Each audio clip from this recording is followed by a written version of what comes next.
Magandang araw mga ka-Exquisite Info TV. Ngayong araw pakakawalan na natin ang ating mga tilapia fingerlings matapos ang 15 days nila sa loob ng fish net o fish cage. Ready na silang lumangoy ng mas malaya at lumaki ng mas mabilis. At pagkatapos nito, ililipat naman natin ang fish cage sa kabilang pond para sa panibagong batch ng fingerlings. Tara mga ka-farmers, samahan ninyo ako sa isa na namang araw ng ating tilapia farming journey dito lamang sa Exquisite Info TV. Bago natin pakawalan, lagyan muna natin ng net ang outlet pipe para hindi sila makalabas ng pond. Mahalaga ito para siguradong manatili sa loob ang mga fingerlings at hindi sila tangayin ng agos. Pagkatapos ma-secure ang outlet pipe, tsaka natin dahan-dahang ibubukas ang fishnet cage para makapag-adjust sila sa bagong environment. Pagkatapos ibaba ang net ay makakalabas na ang mga fingerlings at malaya na silang makakalangoy sa buong pond. Maaari na rin nating alisin ang kawayan na ginamit bilang suporta dahil tapos na ang proseso. Siguraduhin lamang na maayos ang pagkakatanggal para hindi maistorbo ang mga isda. Okay na ng bata ko siya. Tarik ka sa record. Natalanin ka sa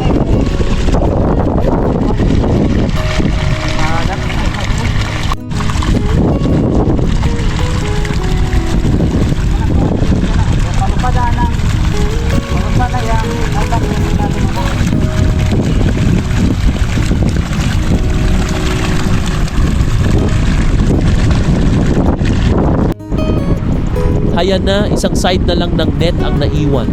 Konti na lang at matatapos na natin. Dahan-dahan lang para hindi masugatan ang mga fingerlings at para maayos natin maibaba ang buong fishnet cage.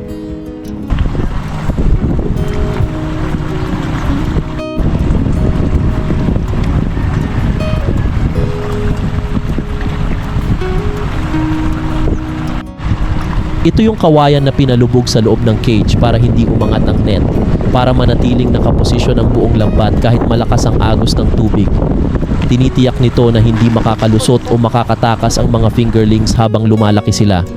Kapag maayos ang pagkakalubog ng kawayan, mas stable at mas secure ang fish cage, kaya mas kampante tayong bantayan ang pag-alaga sa mga tilapia.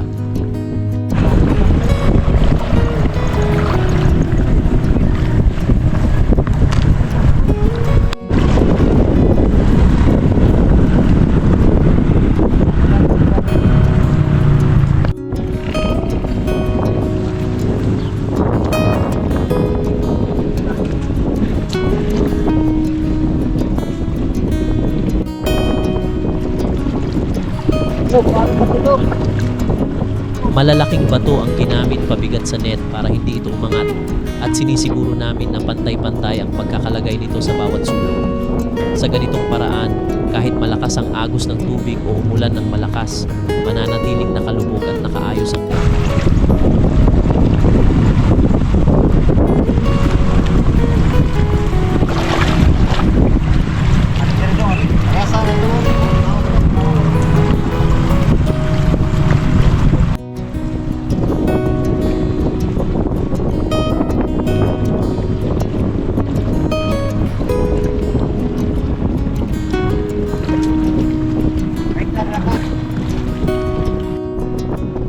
Habang inaangat ng dahan-dahan ang natitirang net, tinitingnan natin bawat sulok para siguradong walang fingerlings na naiwan o naipit. Dito kailangan ang sobrang pag-iingat para hindi sila masaktan. Kapag malinaw na wala nang natrap, saka natin itutuloy ang paghila at ilalabas na ng maayos ang net. Pagkatapos nito, pwede na tayong maghanda sa susunod na hakbang sa paglipat ng mga isda.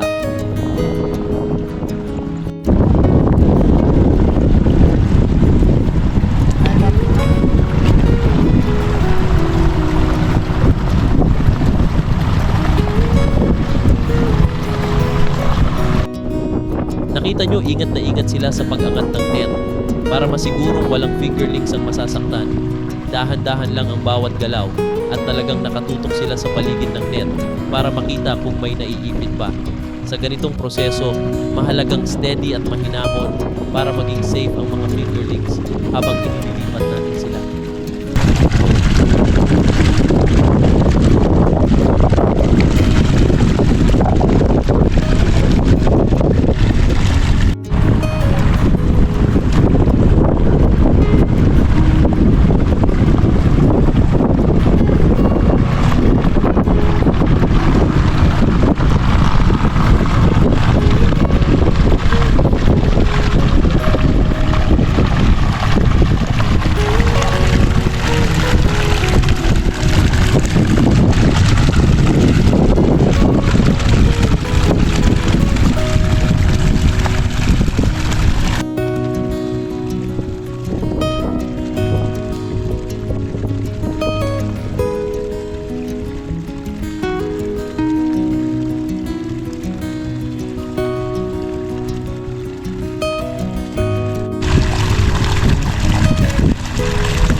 Meron pa ring mga fingerlings na nakadikit sa net, kaya dahan-dahan naming winawagwag ang net para sila ay bumitaw at makabalik sa tubig.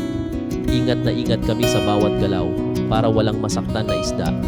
Unti-unti rin naming tinaas ang bahagi ng net para masuri kung may natitira pa. Siguraduhin lang na lahat ay makakalangoy ng malaya sa pond.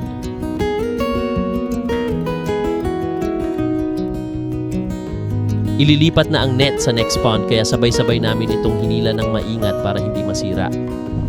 Pagdating sa gilid ng next pond, dahan-dahan namin itong ibinababa at aayusin ang bawat sulok para siguradong nakalubog ng maayos.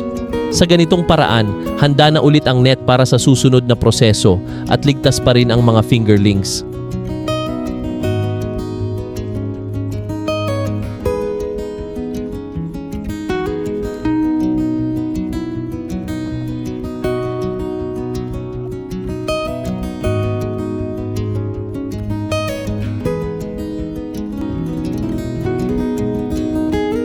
Heto na, nabuo na ang 4 na sulok ng fish cage.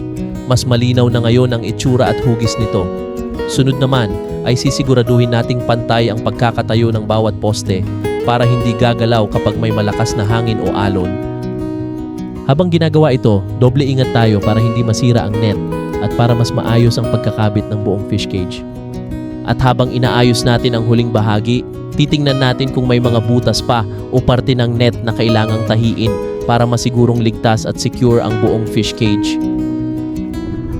Maraming salamat sa panonood mga ka-exquisite. Sana ay may natutunan kayo sa proseso ng paggawa ng fish cage. Kung nagustuhan ninyo ang video na ito, huwag kalimutang i-like, i-share at mag-subscribe para sa mas marami pang farming at aquaculture content.